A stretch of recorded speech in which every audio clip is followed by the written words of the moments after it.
नमस्कार फरीदाबाद, मैं सौरभ भारद्वाज एक बार फिर आप सभी के साथ लाइव हैं। हमारे इस खास कार्यक्रम जान है तो जहान है में आप सभी का हार्दिक अभिनंदन है, स्वागत है। और आज हमारे साथ लाइव हैं डॉक्टर दुर्गातोष पांडे। कैंसर सर्जरी के लिए जाना माना नाम है, पहचाना चेहरा है। इससे पहले डॉक्टर साहब टाटा मेमोरियल के साथ काम कर चुके हैं। डॉक्टर साहब एशियन हॉस्पिटल में आने से पहले शायद एम्स के साथ भी काम किया डॉक्टर साहब, बहुत लंबे समय। डॉक्टर साहब सबसे पहले तो स्वागत है। नमस्कार। और डॉक्टर साहब हम लोग आज जिस विषय पर चर्चा करने जा रहे हैं वो खास है, क्योंकि लगातार लोगों को ये महसूस हो रहा है कि कैंसर के पेशेंट लगातार इस शहर में बढ़ते चले जा रहे हैं, और इसी शहर में नहीं, पूरे देश में या दिल्ली एनसीआर में बढ़ते चले जा रहे हैं डॉक्टर साहब। जी, ऐसा लोगों को परसेप्शन है, और ये परसेप्शन कुछ हद तक सही भी है कि कैंसर के केसेस बढ़ रहे हैं।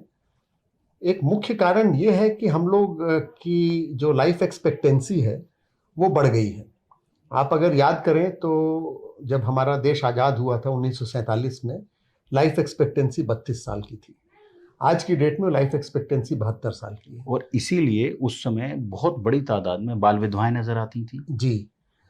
अब क्या हुआ है कि जब ज़्यादा उम्र तक लोग जी रहे हैं तो अलग अलग तरह की बीमारियां भी आ रही हैं। हार्ट डिजीज़ आ रहा है, कैंसर आएगा। एक तो कारण ये है। दूसरा कारण ये है कि आजकल डायग्नोस्टिक एबिलिटी बढ़ गई है। हमें रोग को पता करने की क्षमता हमारी ज़्यादा हो गई है। पहले के टाइम में लोगों की मृत्यु हो जाती थी, किसी वजह से लोगों को पता भी नहीं रहता था। जैसे मेरी नानी का ही जब कि उनकी मृत्यु हुई थी कि पेट फूल गया था और जॉन्डिस हो गया था। अब मुझे समझ में आता है कि शायद वो गॉल ब्लैडर का कैंसर रहा होगा, जिसकी वजह से पेट में पानी भर गया था और जॉन्डिस भी हो गया था। तो उस समय हमें पता नहीं चलता था, तो रजिस्टर नहीं होता था। तीसरी समस्या है कि कैंसर अभी भी रजिस्टर्ड बीमारी नहीं है। जैसे कोविड हो जाए, उसकी रजिस्ट्रेशन जरूरी है। कई सारी बीमारियों का रजिस्ट्रेशन जरूरी होता है। इन कैंसर आज भी रजिस्टर्ड बीमारी नहीं है। तो हम लोगों ने अपनी अपनी तरह से रजिस्ट्रीज लगाई हैं। जैसे जैसे रजिस्ट्री की क्षमता बढ़ती जाती है, वैसे आपको लगेगा कि कैंसर ज़्यादा हो रहे हैं। सो ये सब कारण है मेनली कि क्यों कैंसर। प्लस एक्चुअल इंक्रीज का कारण ये भी होगा कि पॉल्यूशन बढ़ा है। आप देखिए दिल्ली एनसीआर में तो हम लोग सारे करीब करीब 10 सिगरेट पी रहे हैं। जो नहीं भी पी रहा है वो 10 सिगरेट पी रहा है हवा के प्रदूषण की वजह से। तो कहीं ना कहीं उसका असर आएगा। लोग पेस्टिसाइड्स की बात करते हैं, लोग गंदे पानी की बात करते हैं, खाने में मिलावट की बात करते हैं, हर तरह की चीज़ें, प्रिजर्वेटिव्स हैं। इन सब का रोल थोड़ा थोड़ा करके कैंसर में है। कुछ प्रूवन है, कुछ अनप्रूवन है। टोबैको का इस्तेमाल काफ़ी होता है, और टोबैको का इस्तेमाल अगर कम हो रहा है स्मोकिंग के फॉर्म में तो बढ़ रहा है ओरल टोबैको के फॉर्म में। तो इसीलिए ओरल कैंसर्स आपको बहुत ज़्यादा देखने को मिलते हैं। तो मोटा मोटा तौर पर ये सारे रीजंस हैं कि क्यों हमें लगता है कि कैंसर के इंसिडेंस बढ़ रहे हैं। वैसे डॉक्टर साहब, ये जो लाइफस्टाइल है, इस लाइफस्टाइल का भी कोई फर्क पड़ रहा है कैंसर के बढ़ने पर? लाइफस्टाइल का एक बहुत बड़ा फर्क पड़ता है। यदि हम, जैसे उदाहरण के तौर पर मैं सबको हमेशा ये बोलता हूँ कि करीब करीब 60% ऑफ कैंसर्स आर प्रिवेंटेबल। उसमें से 45% तो सिर्फ टोबैको रिलेटेड है। इसका मतलब ये हुआ कि आज की डेट में यदि टोबैको को, तंबाकू को हर तरह से बैन कर दिया जाए, जैसे ड्रग्स पर बैन लगाया गया है, अगर तंबाकू पर बैन लग जाए तो आज से 20 साल बाद हम 45% कम कैंसर देख रहे होंगे। एक जनरेशन लगता है उसका असर आने में। साहब, इतनी बड़ी बड़ी सेलिब्रिटीज विज्ञापन कर रही हैं जुबान केसरी। मैं भी बोल रहा हूँ, आप भी बोल रहे हैं। यही ट्रेजेडी है। हम लोग इस बात को नहीं समझते हैं। एक क्षणिक सुख के लिए या फिर थोड़े से पैसे ज़्यादा मिल जाएंगे उसके लिए कुछ एडवर्टीजमेंट लोग कर देते हैं। उनको क्या कमी है कि उनको थोड़े और पैसे मिल जाते हैं एडवर्टीजमेंट्स, उनको कोई कमी तो है नहीं। लेकिन उसका असर जो होता है, जो यंग पॉपुलेशन पर असर होता है, और हमारे आप पर असर नहीं होगा। हम लोग में से जो लोग टोबैको ले रहे हैं, हमारे कहने से वो रोकने वाले नहीं हैं। जो नहीं ले रहे हैं, हमारे कहने से वो लेने वाले नहीं हैं। हमारे उम्र में आते आते इम्प्रेशनेबल एज कब होता है? जब बच्चा 9th 10th 11th 12th में होता है, वही इम्प्रेशनेबल एज होता है। हमारे टाइम में जब हमारे जो दोस्तों ने जो सिगरेट पीना शुरू किया था, वो क्या देख के शुरू किया था? प्राण जो मूवी के स्टार होते थे, रजनीकांत, ये लोग सिगरेट पीते थे और छल्ले गाते थे जी। ये देखकर स्टाइल आया उनको और करना शुरू किया। अब इस तरह के एडवर्टीजमेंट में जुबान केसरी और ऐसी चीजों में से, it is a tragic thing. और ये सबसे सीधे सीधे असर पड़ रहा है और हम ये नहीं समझ रहे हैं कि कैंसर का ट्रीटमेंट, पूरा का पूरा ट्रीटमेंट एक तरफ और उसका प्रिवेंशन दूसरी तरफ। अगर हम प्रिवेंट कर पाए तो वो 100% उसका सर्वाइवल है। अगर वही कैंसर हो जाता है तो चाहे वो स्टेज 1 भी हो तो कुछ तो मोर्टेलिटी है उसकी, हम उसमें से 80% सर्वाइवल दे सकते हैं, लेकिन 20% पेशेंट्स फिर भी 5 साल नहीं गुजार पाएंगे उस कैंसर के डायग्नोसिस के साथ। तो हमें प्रिवेंशन पर ध्यान देना चाहिए और सिर्फ एक रोक करने पर, टोबैको बंद कर देने पर 45%, बाकी सबका जो रोक टोक मिला के देखिए, अल्कोहल हो, लाइफस्टाइल डिजीज, एक्सरसाइज, ओबेसिटी जो मोटापा बढ़ रहा है, खान पान की में कुछ बदलाव, ये सब मिला के 10-15% होंगे। एक मेजर चंक टोबैको का है हमारे देश में। 45% of all cancers are directly linked to tobacco usage. Doctor साहब, बार बार चर्चा होती है, बार बार बात होती है, आमतौर पर लोग ये भी धारणा रखते हैं कि नॉन वेज खाने से भी कैंसर हो जाता है, क्या इस तरह की बातें हैं? देखिए, मॉडरेशन में ऐसा कुछ नहीं, मॉडरेशन में हर चीज ठीक है, नॉन वेज, वेजिटेरियन, फैट, सब कुछ ठीक है मॉडरेशन में। एक्सट्रीम में प्रॉब्लम है, जैसे कोलोन का कैंसर, बड़ी आंत के कैंसर के बारे में ये एक्चुअली प्रूवन फैक्ट है कि जो रेड मीट लेते हैं, रेड मीट लेने वालों में कोलोन कैंसर होने की संभावना थोड़ी ज़्यादा रहती है। इसका मतलब ये नहीं होता कि 10 गुना ज़्यादा हो जाती है, मे बी 1.5 गुना ज़्यादा हो जाएगी, ठीक है, ऐसा है। लेकिन मैं ये नहीं कहूँगा कि नॉन वेज खाने वालों को कैंसर ज़्यादा होगा, वेजिटेरियन खाने वालों को कैंसर कम होगा, ये पक्के तौर पर प्रूवन है।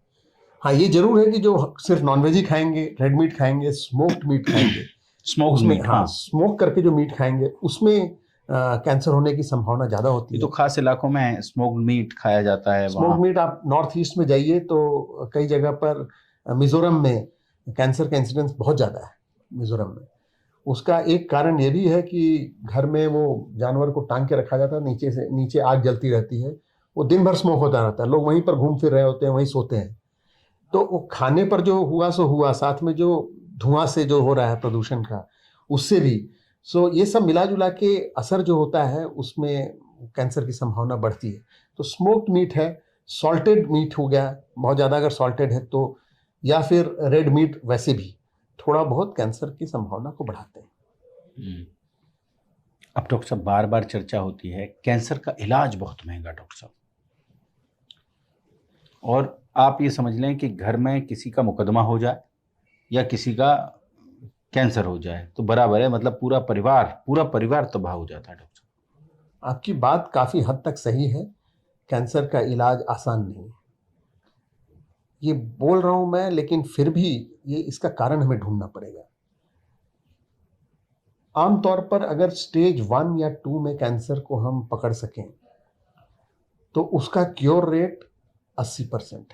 एक मोटे तौर पर की बात कर रहा हूं मैं, हर कैंसर का अलग अलग है, लेकिन एक मोटे तौर पर एक बात कह रहा हूं, स्टेज 1 और 2 के कैंसर का क्योर रेट 80% के आसपास है। यही आप स्टेज 3 और 4 को कंबाइन कर दीजिए तो 20%। ये समझाने के लिए बोल रहा हूं, यही फिगर है मोटा मोटा तौर पर। हमारे देश की समस्या ये है कि हमारे ज्यादातर कैंसर, करीब 80% कैंसर स्टेज 3 एंड 4 में डिटेक्ट होते हैं, जहां पर क्योर रेट 20% है, और सिर्फ 20% स्टेज 1-2 में डिटेक्ट होते हैं, जब क्योर रेट 80%। तो यह वजह क्या है? सिर्फ क्योर रेट नहीं है वो, उसकी वजह पर आऊंगा बाद में। अभी आपने महंगे ट्रीटमेंट का प्रश्न पूछा था, तो ये क्या कारण है कि महंगा है? अगर हम स्टेज 1 और 2 में डिटेक्ट कर लेते हैं तो इलाज भी इसका सरल है, सिंपल इलाज है। हो सकता है सिर्फ ऑपरेशन से काम चल जाए, हो सकता है सिर्फ रेडियोथेरेपी देने से काम चल जाए, ज़्यादा बड़ा ऑपरेशन, ज़्यादा बड़ा रिकंस्ट्रक्शन नहीं करना पड़े, ठीक है, कॉम्बिनेशन ऑफ ट्रीटमेंट्स नहीं करनी पड़े, ये भी हो सकता है। जबकि स्टेज 3 और 4 में करेंगे तो एक तो आउटकम कम है, रिजल्ट कम है उसका, और ट्रीटमेंट कॉम्प्लेक्स है। हम कीमोथेरेपी भी देंगे, रेडिएशन भी देंगे, ऑपरेशन भी करेंगे, रिकंस्ट्रक्शन भी करेंगे, हो सकता है दोबारा कीमोथेरेपी देनी पड़े, इम्यूनोथेरेपी, तरह तरह की चीजें, टारगेटेड थेरेपी आ गई हैं ये सब। अब जिसको होता है वो तो सब कुछ करेगा, इस वजह से महंगा हो गया है। तो कोई नहीं चाहता ना, इस वजह से ट्रीटमेंट महंगी हो गई है। अगर यही हम अर्ली स्टेज में डिटेक्ट कर लें, अमेरिका और हमारे अंदर क्या डिफरेंस है? उनके करीब करीब 70 से 80% कैंसर अर्ली स्टेज में डिटेक्ट होते हैं, इसलिए उनके रिजल्ट्स अच्छे हैं। ये नहीं है कि हमारे स्टेज 3-4 के कैंसर के रिजल्ट उनके स्टेज 3-4 के कैंसर के रिजल्ट से खराब है, ऐसा नहीं है। यही है कि हमारा प्रोपोर्शन स्टेज 3-4 का इतना ज़्यादा है कि वो रिजल्ट को नीचे ड्रैग कर लेता है, उनका प्रोपोर्शन कम है, इसलिए रिजल्ट बेटर होता है। आपने इसका कारण पूछा जी, तो जल्दी डिटेक्ट करें हम। अर्ली डिटेक्शन की बहुत बहुत आवश्यकता है।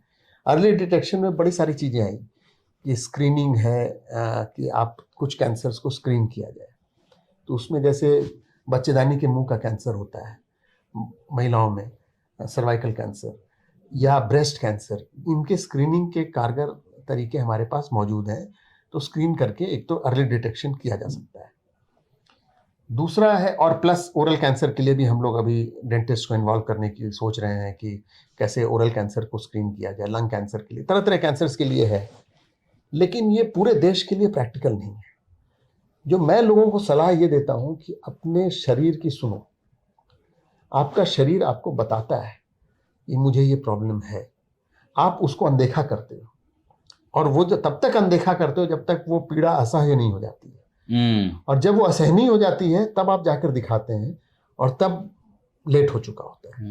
मतलब जब देह बिल्कुल बिल्कुल कॉपरेट करने से इनकार कर देती है कि अब नहीं चलेंगे। अब आप ये बताइए कि जैसे ब्रेस्ट तो हर महिला रोज ही अपना फील करती होगी, देखती होगी, हमारा क्या कारण है कि हमारे पास मरीज आते हैं जिनको कि 10 से 15 सेंटीमीटर का ट्यूमर बना हुआ है और उन्होंने अभी तक दिखाया नहीं, अल्सर हो गया, ब्लीडिंग हो रही है और अभी तक दिखाया नहीं।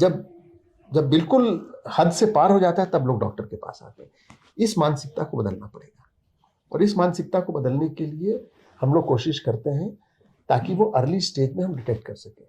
बड़े सारे सिम्टम्स हम बताते हैं अर्ली स्टेज में, कहीं से भी एबनॉर्मल ब्लीडिंग होना, आवाज़ का बदलाव होना, कहीं पर भी गांठ हो जाना, खांसी होना जो 2 हफ्ते से ज़्यादा चले, कोई अनएक्सप्लेन्ड लॉस ऑफ वेट, वजन कम होना अनएक्सप्लेन्ड हो, वो निगलने में दिक्कत हो, तो ये सारी चीज़ें जो हैं अगर किसी को दिख रहा है तो उसको डॉक्टर के पास जाना चाहिए।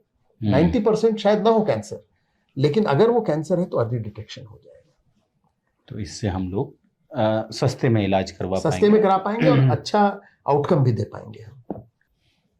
और डॉक्टर साहब, अगर हम बात करें कैंसर को ठीक करने के लिए, तो क्या क्या सुविधाएं, क्या क्या इलाज इसके लिए उपलब्ध है फिलहाल?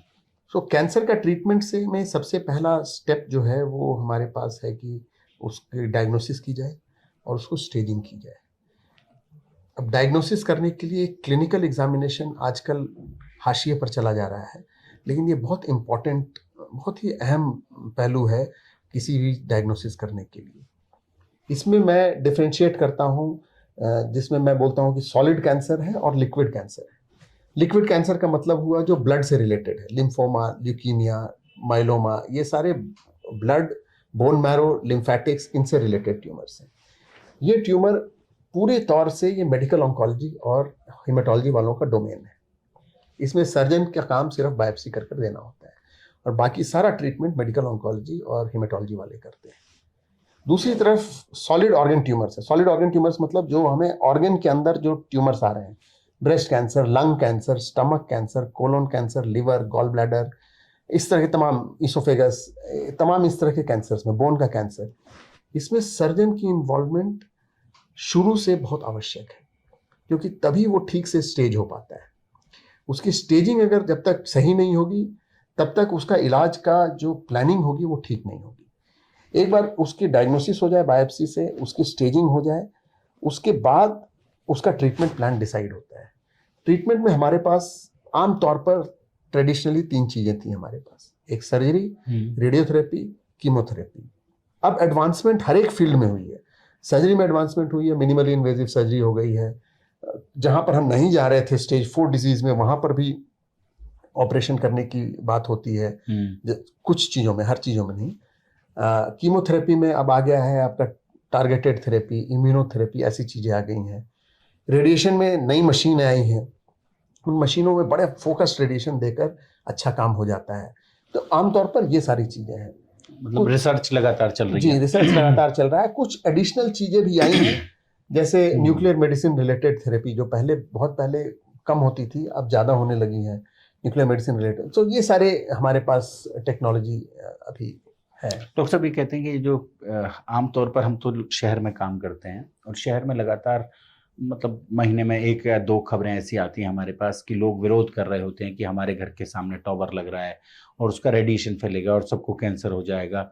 और ये क्या चीज़ें हैं डॉक्टर साहब? क्या टॉवर इसके से बारे रेडिएशन? में कोई ठोस तौर पर कोई प्रमाण नहीं है कि टावर के रेडिएशन से कैंसर होगा, ठोस तौर पर प्रमाण नहीं है।